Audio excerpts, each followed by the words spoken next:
From house spirit to dragonkin weakling, in this episode of Dungeon Denizens, we'll dig into the Kobold.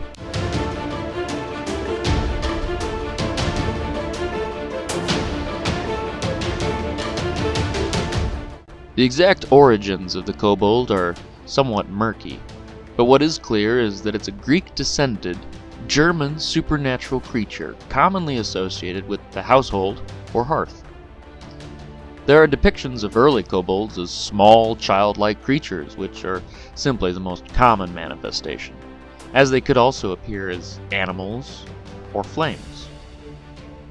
A legend recorded by folklorist Joseph Snow from a place called Altberg in 1839 tells of a creature in the shape of a short, thick-set being, neither boy nor man, but akin to the condition of both, garbed in a party-colored loose surcoat, and wearing a high-crowned hat with broad brim on his diminutive head.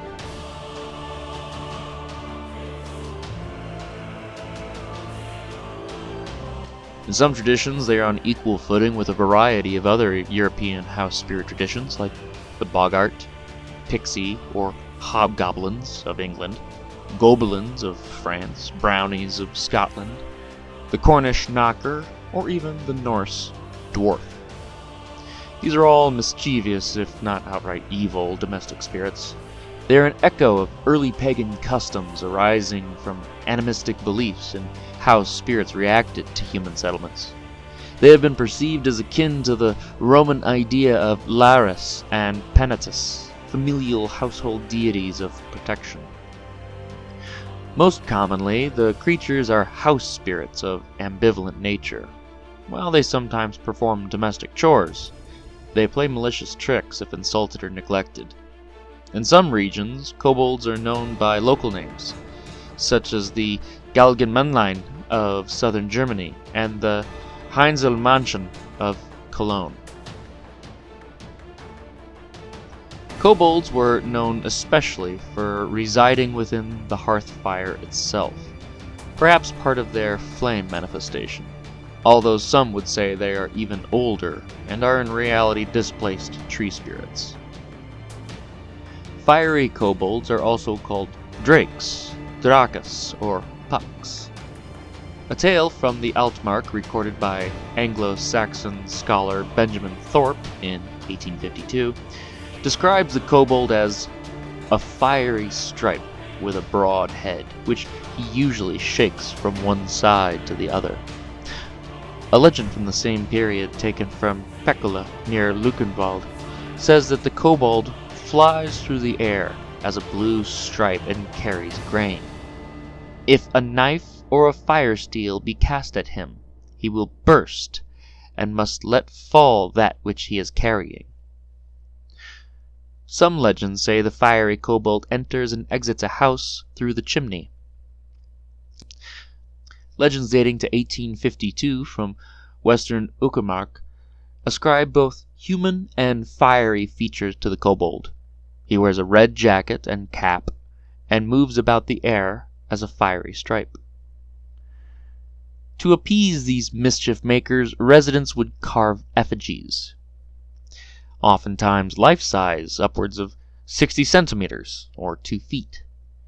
According to 13th century poet Conrad of Würzburg, these kobold effigies would be carved from boxwood, wax, or mandrake root, and the spirit would still remain within the finished carved form. Bright garish clothing and wide gaping mouths adorned them, perhaps giving rise to a 17th century idiom, to laugh like a kobold. The most commonly accepted, but by no means the only, source for the actual word kobold comes from Jacob Grimm, who connected it through the Latin kobalus and to the Greek kobalos, meaning rogue. D&D fans just perk their ears a bit. Kobold beliefs mirror legend of similar creatures in other regions of Europe, and scholars have argued that the names of creatures such as goblins and kaboutars derive from the same roots as kobold. This may indicate a common origin for these creatures, or it may represent cultural borrowings and influence of European peoples upon one another. There are three forms these kobolds may take. The primary form is that of the domestic helper, or household kobold. By choice, a household kobold picks a family with which to tie itself, and it offers its services in the dead of the night. By adding dirt to the family's milk jugs and sawdust to the otherwise clean living quarters, the kobold tests the master of the house to see if he understands and knows the service being offered. If the master is smart, he will leave the sawdust and drink the dirty milk, signaling to the kobold that he accepts its help and will treat it with respect by sharing a portion of his nightly supper. From then on, the kobold will serve the master's family until the last of his line dies off or it is otherwise insulted. Such house kobolds appeared more human-like or childlike, wearing clothes similar to the peasants with whom they dwelled. Heinzelmann, a kobold from the folklore of Hudermühlen Castle in the region of Lüneburg, appeared as a beautiful boy with blonde, curly hair to his shoulders, and dressed in a red silk coat. His voice was soft and tender, like that of a boy or maiden. However, tales of the dangers associated with insulting a kobold eventually led to the spirits being considered ill omens later in their mythology. One story describes a kobold named Hodekin, meaning little hat. Hodekin was insulted by a kitchen boy, and the head cook refused to punish him. In the dead of the night, Hodekin beat the boy and tore him limb from limb, adding him to the pot of food cooking in the hearth. The cook was then killed for chastising the kobold's behavior. Instances like this are not uncommon in kobold culture, and thus have caused the other two sects of kobolds to be feared, more so than the household creatures undoubtedly due to their rougher natures. The second sect, known as the Klabautermen, live aboard ships and help sailors. A kobold from the beliefs of fishermen and sailors of the Baltic Sea, the Klabautermen typically appears as a small, pipe-smoking figure wearing a yellow nightcap-style sailor's hat and a red or gray jacket. Belief in the Klabautermen dates to at least the 1770s. According to these traditions, Klabautermens live on ships and are generally beneficial. A Klabauterman will pump water from the hold, arrange cargo, and hammer at holes until they can be repaired. As such, they are thought to be especially useful in times of danger, preventing the ship from sinking. The Klabauterman is associated with the wood of the ship on which it lives, harkening back to the displaced woodland spirit entering the ship via the wood used to build it, and it may appear as a ship's carpenter. The third form is by far the least pleasant. They were hunched over and ugly, with coal-black and gray skin, like the rock surrounding them. These underground kobolds were believed by 15th century German miners to move through stone as humans move through air, spending all their time digging and picking at gems and minerals. These kobolds were portrayed as outright evil, being blamed for cave-ins, rock slides, and other accidents that befell miners.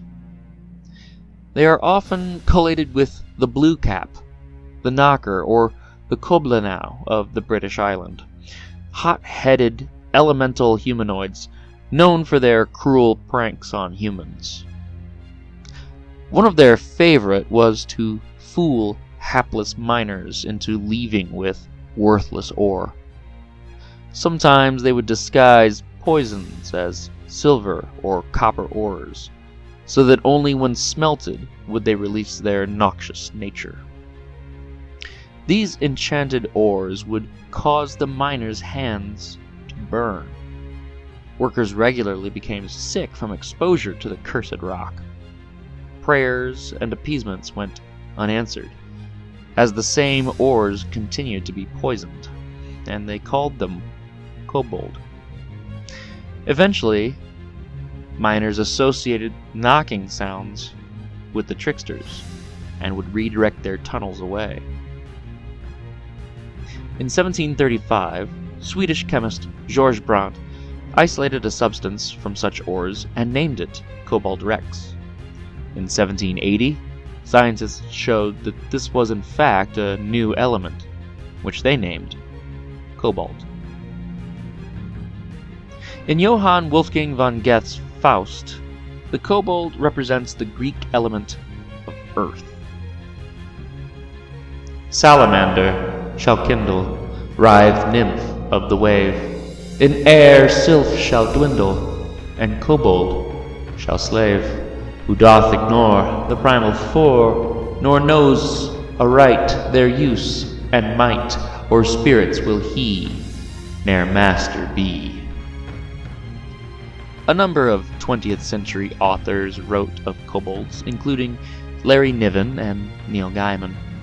But as with so many creatures of fantasy fiction and games, Dungeons and Dragons helped to establish the modern trap-making, underground-dwelling kobold, although it took a circuitous route there. In its first edition, the kobolds were goblinoids, ugly humanoids with saucer-like eyes and small horns. In second edition, they were redesigned as a rodent or dog-like form, with lizard scales and a barking voice. Finally, in third edition, they became stunted, draconic humanoids, little reptile men with dragon-like snouts and stubby horns. In this interpretation, which made them claim kinship to true dragons, became their iconic face for all editions afterwards. Even Pathfinder reused this. Because the dragon bolds, or lizard bolds, are so associated with D&D, when kobolds reappear in other media, their appearance often changes. Because the goblinoid form is too confusing, most kobolds in gaming tend to be either rat folk or dog people. Warcraft has long used the rat folk interpretation, with its kobolds being humanoid rats who are obsessed with finding candles to help them in their eternal mining. In Japanese media, kobolds as digging dog people are popular for much the same reason why pigmen orcs are popular. Old-school role-playing grognards have a huge influence on related media, and they retain fond memories of the original quasi-dog-like appearance of kobolds from the earlier editions. Perhaps an ignominious fate for the once ubiquitous kobold, but perhaps it's better than fading into total obscurity. Thanks for listening.